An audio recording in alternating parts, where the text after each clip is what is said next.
नमस्कार दोस्तों, बहुत बहुत स्वागत करता हूं आपका आपके अपने YouTube channel bull and beer market में। दोस्तों, हम येस बैंक की बात करें और लास्ट फ्राइडे के सेशन में आपने येस बैंक में काफी बड़ी गिरावट देखी, जहां उससे पहले आपने बहुत बड़ी तेजी देखी। तो इस समय आप देखेंगे बहुत से आपको वीडियोस ऐसे मिल जाएंगी जहां पर बताया जा रहा है सोमवार के दिन येस बैंक में अपर सर्किट लगेगा, बहुत बड़ी तेजी आएगी। तो दोस्तों, थोड़ा सा सावधान हो जाइए, सतर्क हो जाइए और क्लियर कट बातों को समझ लीजिए। जो इस समय येस बैंक में चल रहा है उन चीजों को ध्यान से समझ लीजिए, आपको समझ में आएगा। मेरा मकसद आपको सिर्फ और सिर्फ लालच की वजह से पैसा लगवाना नहीं है, ना ही फंसवाना, क्योंकि मेरा यहां पर कोई फायदा नहीं है। मेरा फायदा है आपका फायदा कराना। तो येस बैंक की अगर बात करें तो येस बैंक के बारे में लास्ट दिन मैंने आपके लिए जब ये वीडियो बताया था, तो यहां पर मैंने आपको बताया था कि येस बैंक के साथ एक बिग फ्रॉड हुआ है। तो ये डिश टीवी में इन्होंने पैसा लगा रखा है, आपको बताया था, पर शायद उस समय काफी लोगों को ये चीजें समझ में नहीं आ पाई या फिर क्लियर नहीं हुई। उन्हें लग रहा शायद मैं अपनी तरफ से बोल रहा हूं, बट अब आपके सामने बहुत सारी चीजें आ चुकी होंगी, तो आपको वो न्यूज भी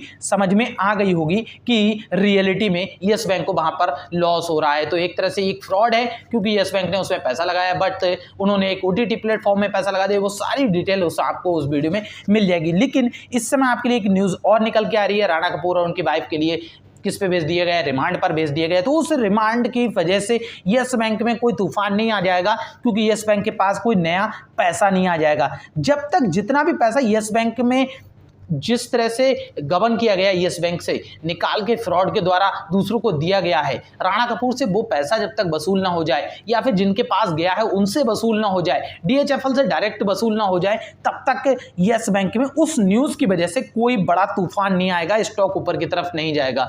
अदरवाइज अगर बात करें तो येस बैंक के इस समय जो फाइनेंशियल कंडीशन है अब धीरे धीरे सुधर रही है और आगे की तरफ बैंक बढ़ता हुआ नजर भी आ रहा है। और वहीं साथ ही साथ अगर बात करें तो इस बार जो उनका 2022 की बात करें, हम इस समय बात कर रहे हैं 2022 के फाइनेंशियल ईयर में, तो इनका इस समय अच्छा हमें देखने को मिलने वाले हैं रिजल्ट, और बैंक अब ऊपर की तरफ आपको जाते हुए दिखेगा। तो उस बेसिस पे यस बैंक अब आपको एक अच्छी कंडीशन पे दिखेगा। तो जिन लोगों ने भी अपना प्रॉफिट बुक नहीं किया, तो आपको बहुत बड़ी डरने की जरूरत नहीं है, और यही चीज आपको चार्ट पे प्रूफ कर दे रहे हैं।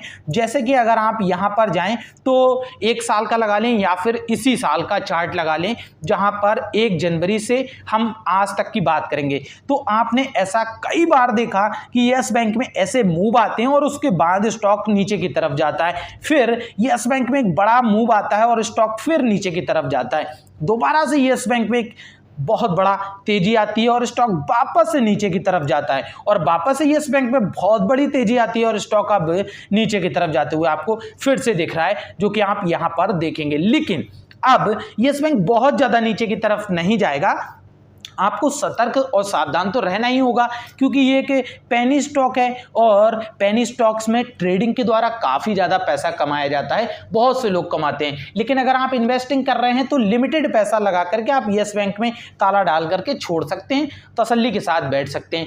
अगर आप डेली बेसिस पे अपर सर्किट की वजह से कल खरीदारी करें, लोअर सर्किट की वजह से आप बेचने जाएं, तो अब आपका लॉस ही होगा, प्रॉफिट की संभावना कम है। प्रॉफिट उनको होता है कि अगर आप एक बार खरीद के भूल गए, जब आप दोबारा प्रॉफिट में आए, आपने अपना प्रॉफिट या तो बुक कर लिया या फिर उसको तब भी नहीं छुआ कि मैं इसको 2 साल या 10 साल के बाद ही देखूंगा। तो यस बैंक में बात करें तो 2 साल के बाद आपको एक सही चार्ट और सही चीजें देखने को मिलेंगी यस बैंक के साथ होती हुई। उसके पहले अगर आप ज्यादा उम्मीद करते हैं यस बैंक से, बहुत बड़ी उम्मीद आपको नहीं करनी चाहिए। ये चीज शायद काफी लंबे समय से समझाते हुए आ रहा हूं। तो फालतू की ऐसी वीडियोस पे और या फिर किसी ऐसी चीजों के ऊपर आपको पैसा नहीं लगाना चाहिए। जानकारी हर जगह से लेनी चाहिए, हर चीज को देखना चाहिए, समझना चाहिए, उसके बाद फैसला आप खुद से लीजिए क्या बेहतर है और क्या नहीं बेहतर है। फिलहाल यस बैंक में कल के दिन आपको बहुत बड़ी तेजी देखने को